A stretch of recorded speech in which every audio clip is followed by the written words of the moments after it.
જે સ્વરૂપે તમે ઉપાસના કરતા હો એ પ્રભુ આવે તમારી પાસે. કૃષ્ણ તરીકે જો ઉપાસના કરતા હો ને, પ્રભુ આવીને ઉભા રહે, ઠુમક ઠુમક ઠુમક ચાલે, ક્યારેક નાચે, ક્યારેક બહુ સુંદર રીતે પ્રભુ બાંસુરી બજાવે. એક ધ્યાનથી આપણે સાંભળતા રહીએ, સમય ક્યાં વીતી જાય એ ખબર ન પડે. સાક્ષાત્કારની આ છઠ્ઠી ભૂમિકા છે. સાતમી ભૂમિકા પર જ્યારે આવે છે ત્યારે પ્રભુ ભક્તને વરદાન માગવાનું કહે છે. સેવન્થ સ્ટેજ ઓફ સાક્ષાત્કાર. એ વખતે પ્રભુ પ્રગટ થાય ને ત્યારે વરદાન માગવાનું કે માગ માગ જે માગે તે આપું. આપણે ધ્રુવને જે પ્રભુ પ્રગટ થયા કે વાર્તાઓમાં ઘણી વખત આપણે જોઈએ છે, ભગવાન પ્રસન્ન થઈ ગયા અને વરદાન માગવાનું કહ્યું. સાક્ષાત્કારની આ સાતમી કક્ષા છે. ભક્ત નાના મોટા વરદાન માગીને તરત પૂરું ન કરે. એ તો કે પ્રભુ મને તું જ જોઈએ છે, બસ તારી ભક્તિ જોઈએ, બીજું કશું જ ન જોઈએ. સાક્ષાત્કારની આઠમી કક્ષા આવે છે. એ કક્ષાએ ભગવાન એને પોતાની લીલાનું દર્શન કરાવે છે. એવી લીલા જે પહેલા થઈ ગઈ હોય અને ફરીથી થાય, અથવા ઘણી વખત એવી લીલા જે પહેલા થઈ ન હોય પણ આજ ભક્તને દર્શન કરાવે.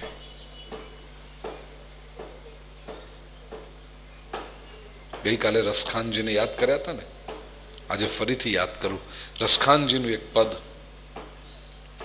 ધૂલી ભરે અતિ શોભિત શ્યામજુ कैसी बनी सिर सुंदर चोटी खेलत खात फिरे अंगना पग पैंजन बाजत पीरी कछोटी वा छवि को रस खान बिलोकत वारत काम कलानिधि कोटी काग के भाग कहा कही ये हरि हाथ से ले गयो माखन रोटी. The meaning is so beautiful. ધૂલી ભરે અતિ શોભિત શ્યામજુ. રસખાનજી લખે છે કનૈયાને વ્રજની રજ બહુ ગમે છે, ગોકુળની વ્રજની રજ બહુ ગમે. યશોદા મૈયા કનૈયાને સ્નાન કરાવે, સુંદર વસ્ત્રો પરિધાન કરાવે, મજાની માથું ઓળી આપે, ચોટીઓ લગાવી આપે, વાંકડીવાળા કેસ છે એની અંદર, અને આંગણામાં રમવાને માટે મૂકે. કનૈયો મુઠ્ઠી મુઠ્ઠી ભરી ભરીને ધૂળ નાખે, પોતાના શરીર ઉપર નાખે, કપડામાં નાખે, માથામાં નાખે. જ્યારે જુઓ ત્યારે આ ધૂળ ધૂળ જ હોય, પણ લાગે બહુ રૂપાળો. ધૂલી ભરે અતિ શોભિત શ્યામજુ कैसी बनी सिर सुंदर चोटी ખેલત ખાત ફિરે અંગના. મૈયાએ માખણ રોટી આપી છે, હાથમાં લઈ ખાય છે અને ખેલે છે. ખેલત ખાત ફિરે અંગના પગ પૈંજન બાજત છુમ છુમ છુમ છુમ. और पीरी कछोटी पीतांबर धारण કર્યું છે. વા છબી કો રસખાન બિલોકત. પરમાત્માના આ સ્વરૂપને રસખાનજી નિરખી રહ્યા છે. એટલો બ્યુટીફુલ લાગે છે. કનૈયો જોતા જોતા, દર્શન કરતા કરતા રસખાનજી ધ્યાનસ્થ થઈ ગયા. એટલામાં તો એક દ્રશ્ય થયું.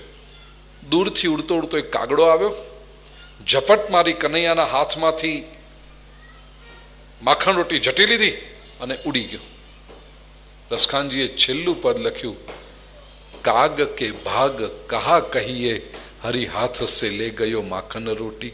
આ કાગડો કેટલો ભાગ્યશાળી, ભગવાનના હાથમાંથી માખણ રોટી ઝૂંટવીને લઈ ગયો છે. ઇટ ઇઝ સ્નેચ્ડ અવે. યાદ રાખજો, ઝૂંટવવાનો રાઈટ બે જણને હોય છે. એક જે આપણા કરતા વધારે પાવરફુલ હોય એ આપણા હાથમાંથી કશુંક સ્નેચ કરીને લઈ જાય and we can't do anything about it. Or B, જેના ઉપર આપણને બહુ પ્રેમ હોય એ આપણા હાથમાંથી કશુંક સ્નેચ કરીને લઈ જાય અને we don't want to do anything about it. કાગડો ઝૂંટવીને ગયો તો ચોખ્ખું દેખાયું, તો શું that crow was more powerful than Krishna? That is not possible. તો બીજી વાત સાચી હોવી જોઈએ, કૃષ્ણને આ કાગડા પર પ્રેમ હોવો જોઈએ જેણે એને લઈ જવા દીધો. એ કાગડો કેટલો ભાગ્યશાળી જે ભગવાનના હાથમાંથી માખણ રોટી છૂટવી લઈ ગયો. કાગ કે ભાગ કહા કહીએ હરિ હાથ સે લે ગયો માખણ રોટી. હવે આ લીલા It is not found in Vedas. It is not in Upanishads. It is not in Mahabharata. It is not in Harivansh. It is not in Vishnu Puran. It is not even in Srimad Bhagavat. Nowhere it is described. તો રસખાનજી ક્યાંથી લઈ આવે? Is it a hallucination of રસખાનજી? No.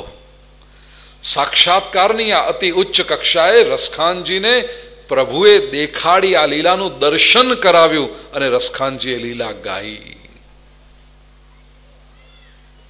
And then comes the final stage of સાક્ષાત્કાર, ટોચની અવસ્થા, જ્યાં ભક્ત કેવળ લીલાનો દ્રષ્ટા નથી રહેતો, એ પોતે દૃશ્યનો ભાગ બની જાય છે. He is not just a witness, but he is a part of the Leela.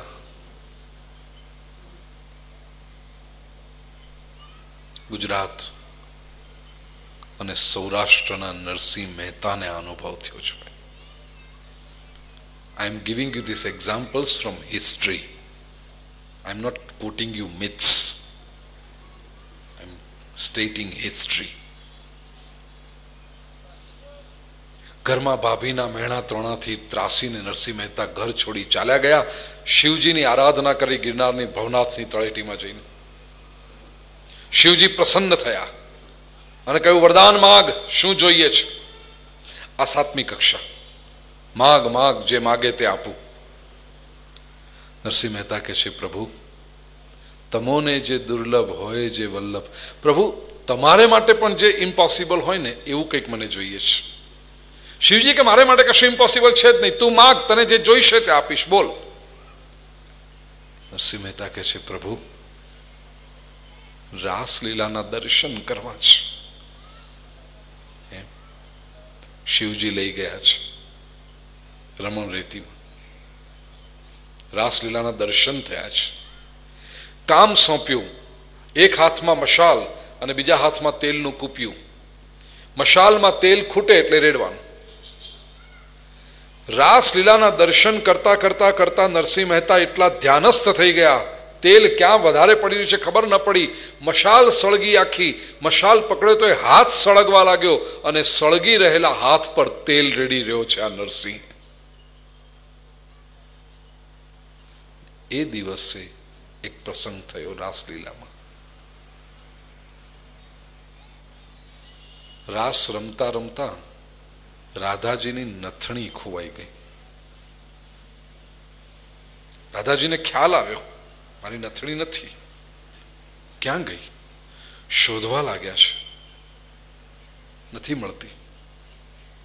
શોધતા શોધતા શોધતા કन्हैया પૂછ્યું, राधे क्या हुआ, क्या ढूंढ रही हो? कन्हई मेरी नथनी गिर गई, खो गई है, पता नहीं कहां गई, ढूंढ रही हूं. अच्छा, બહુ શોધ્યું. રાધાજી આવીને કહે છે, કન્हई बताओ ना, नहीं मिलती मेरी नथनी, कहां है? कान्हा કહે છે, मुझे पता नहीं राधा.